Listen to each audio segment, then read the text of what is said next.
और विधायक जी आपने बताया ही नहीं कि यमुना जी की आरती में गए कि नहीं विधायक जी? हम तो 2017 में भी गए थे। अच्छा, हम तो 2018 में भी गए थे यमुना जी की आरती में। शुरुआत ही हमने की थी यमुना जी की आरती की, दिखावा नहीं किया हम लोगों ने। अंजना जी मेरी बात, 93 से 98 तक बीजेपी की सरकार रही, वो सरकार दिल्ली को लूट खसोट की सरकार थी। 3 मुख्यमंत्री बदले। मैं चाहता हूं कम से कम ऐसा दोबारा न दोहराए, क्योंकि उसके बाद 27 साल बाद बीजेपी दिल्ली में आई थी, और मुझे लगता है अब की बार फिर ये लूट खसोट सरकार बनेगी, तो फिर ये 28-27 साल बाद दोबारा दिल्ली के अंदर आएंगे। पहली बात ये, इन्होंने कहा वरिष्ठता के आधार पर आतिशी जी को नहीं बनाया गया। अब मैं पूछना चाहता हूं इनसे, यहां पे बैठे सुधांशु जी, आप वरिष्ठता के आधार पर बनाएंगे तो मोहन सिंह बिष्ट जी आपके सबसे वरिष्ठ हैं, उनको बनाने जा रहे हैं क्या, या किसको बनाने जा रहे हैं?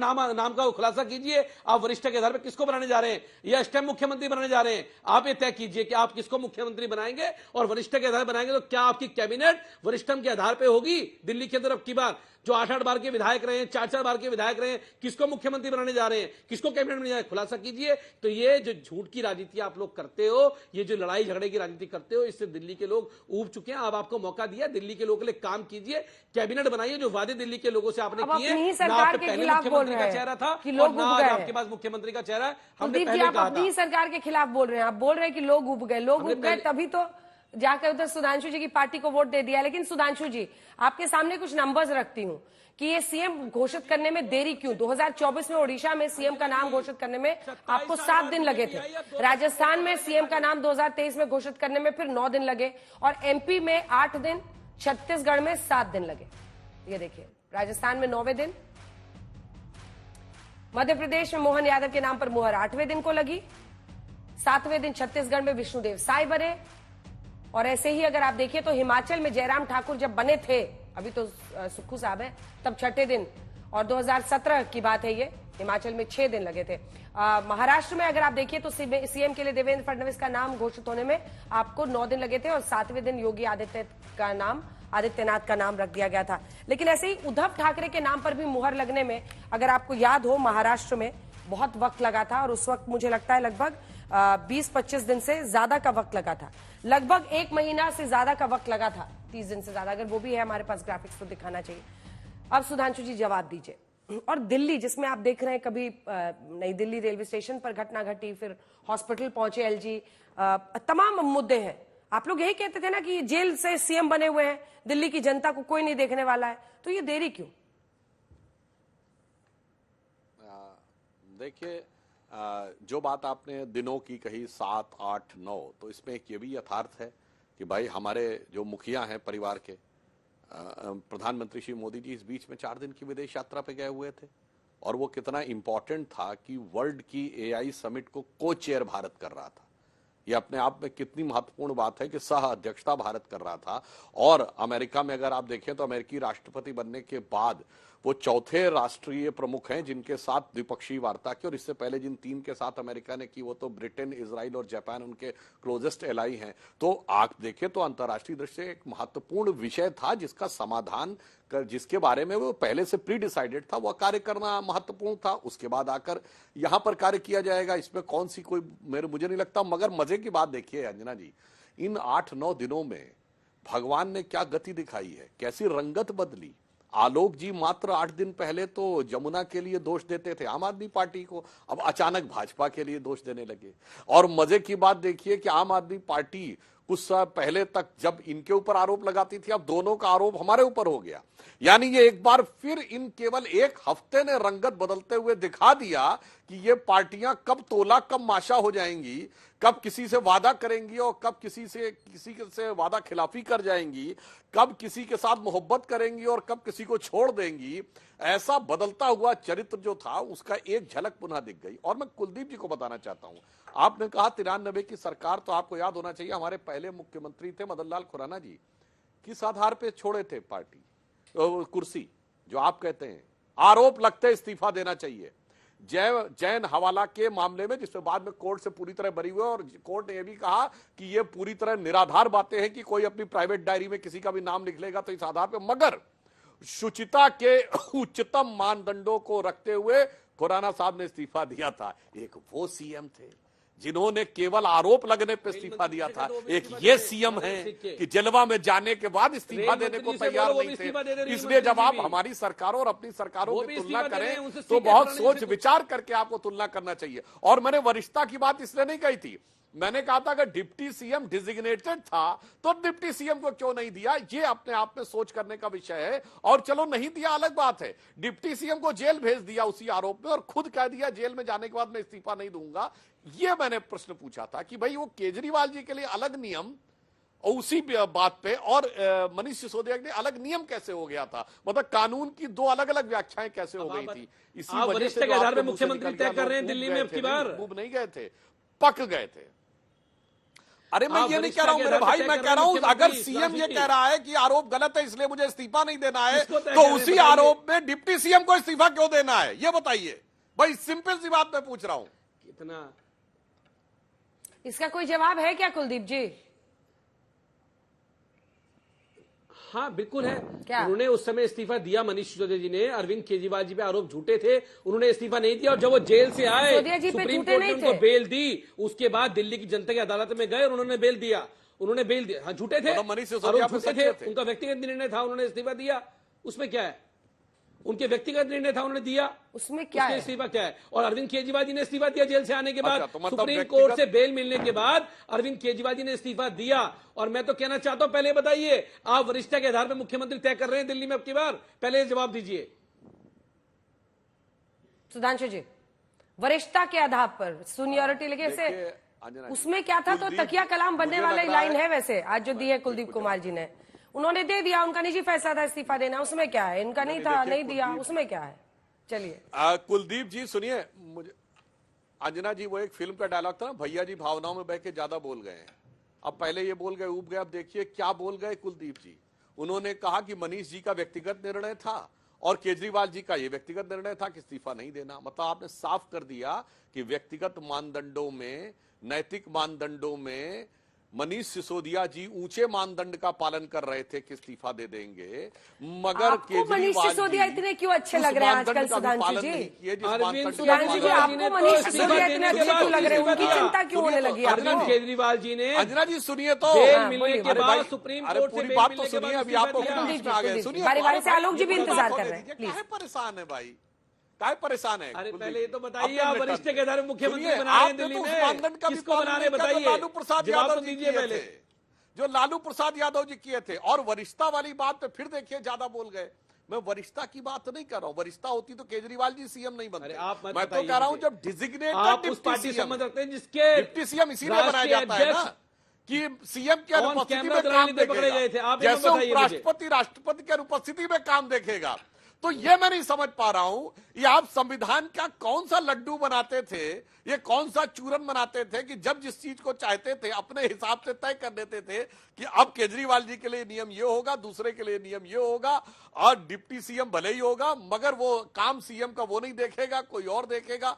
इसीलिए हम आपसे सिर्फ हमने सिंपल सी बात का नियम तो सेम है ना, बता दिए दोनों के लिए। तो 75 साल के बाद और वो मैंने जो कहा, हमारे मुख्यमंत्री ने आरोप लगते इस्तीफा दिया था, आपके मुख्यमंत्री ने जेल जाने पर भी इस्तीफा नहीं दिया। जो मुरली मनोहर जोशी जी पे एप्लीकेबल हुआ था वो प्रधानमंत्री जी पे होगा नहीं होगा, बताओ? जो मुरली मनोहर जोशी जी पे लागू हुआ, अन्य नेताओं पे लागू हुआ, प्रधानमंत्री जी पे लागू होगा 75 साल में? सुधांशु जी, आप ये कह रहे हो चैनल पे बैठ के आज, बताइए, प्रधानमंत्री जी इस्तीफा दे देंगे 75 होने के बाद? अब देखिए अंजना जी, मैं तो सिंपल सी बात कह रहा हूं मेरे भाई, प्रधानमंत्री इस्तीफा दे रहे हैं पड़ रहा है के बाद। कुलदीप जी अब बदहवासी के उसमें जाते हुए अब घुमाइए मत, हर प्रश्न के ऊपर मुद्दा बदलते चले जा रहे हैं।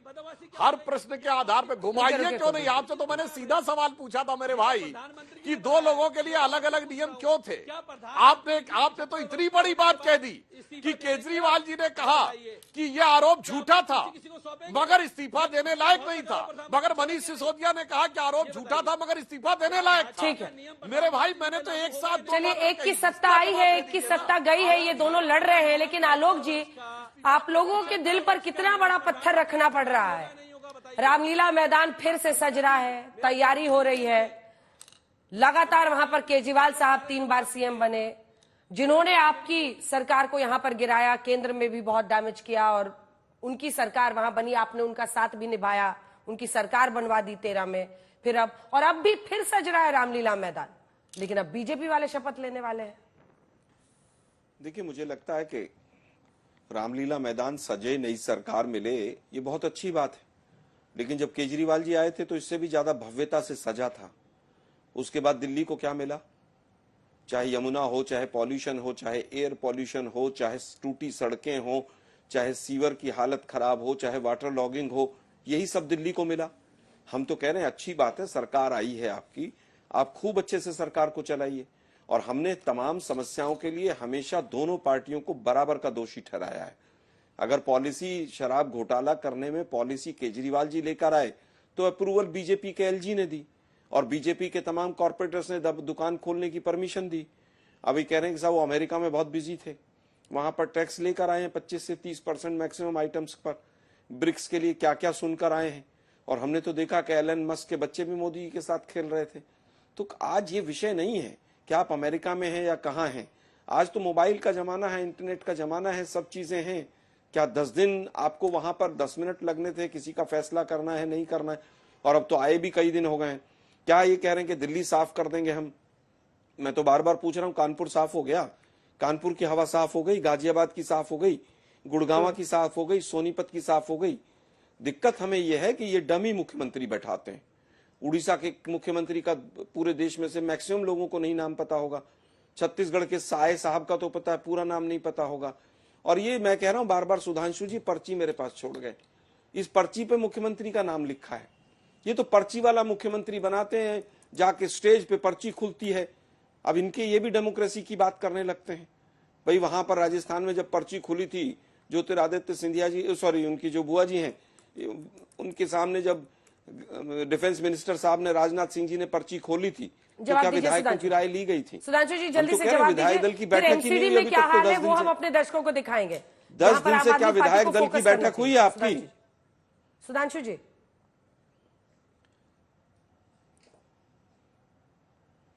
कहना चाहता हूं, मैंने प्रधानमंत्री जी के विदेश दौरे का आधिकारिक कारण बताया, दिल्ली में विलंब में, और ये उसका मजाक उड़ाने लगे। तो मैं आलोक जी को बताना चाहता हूं, प्रधानमंत्री जी गए हैं वहां से तो तहव्वुर राणा को, यानी एक आतंकवाद के आरोपी को सजा इंश्योर करवा के लाए हैं।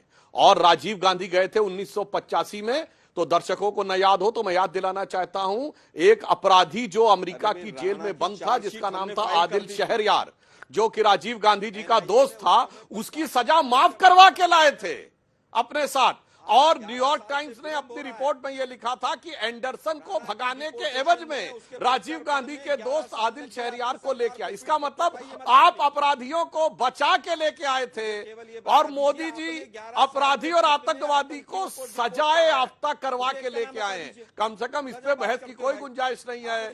मैं लाखों दर्शकों से कहूंगा, अपना अपना मोबाइल खोलिए और जाके देखिए, तब समझ में आएगा कि सच क्या है और ये लोग जो झूठ और नफरत का कारोबार करते हैं वो क्या है। कौन कौन से लोग गए हैं भागकर यहाँ पर छोड़कर?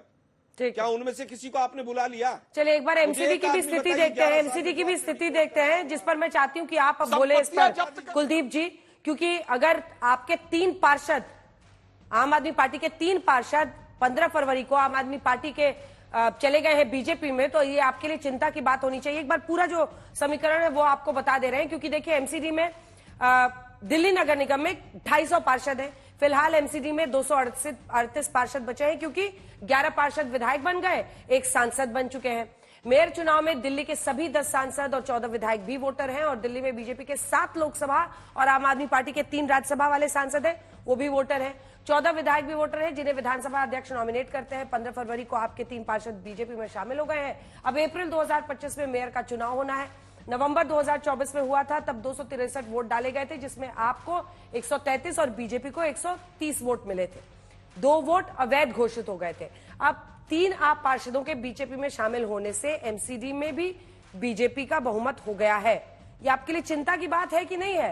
हर जगह से हाथ से सब कुछ फिसल रहा है कुलदीप जी। देखिए अंजना जी, दिल्ली के लोगों ने तो मैंडेट हमें दिया था। भारतीय जनता पार्टी चोरी से, छुपके से, डरा के, धमका के ईडी का सीबीआई का प्रयोग करके लोकतंत्र की हत्या करने का काम भारतीय जनता पार्टी इस देश में करने का काम कर रही है। दिल्ली के चुनावों में भी इन लोगों ने कैसे वोटों को कटवाया, कैसे वोटों को जुड़वाया, कैसे थे वोटों कि को हमारे नेता धमकाया, कांग्रेस की चुनाव तरह आयोग नहीं उसको है, बोल हमारे रहा। नेता लालच प्रूफ है, लालच प्रूफ है आप लोग कहते थे। भ्रष्टाचार के खिलाफ वाली पार्टी थी ना सर।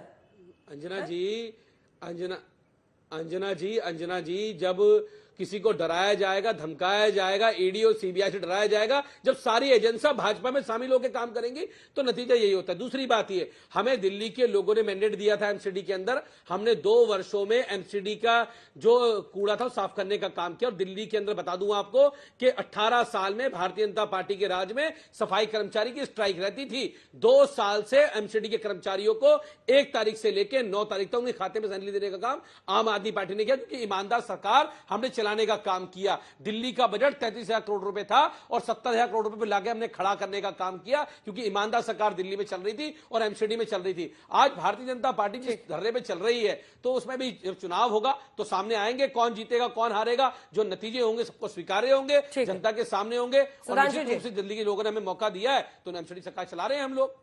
रामलीला मैदान में राजतिलक की तैयारी है। 19 फरवरी को विधायक दल की बैठक, 20 को ही नाम पता चलेगा या उससे पहले कुछ हिंट विंट देने की स्थिति में हैं आप लोग? और जिन सवालों पर वो घेर रहे हैं, वो कह रहे हैं उनके लोगों को आप लोग अभी भी एमसीडी में भी अपनी तरफ कर रहे हैं, ईडी सीबीआई के दम पर।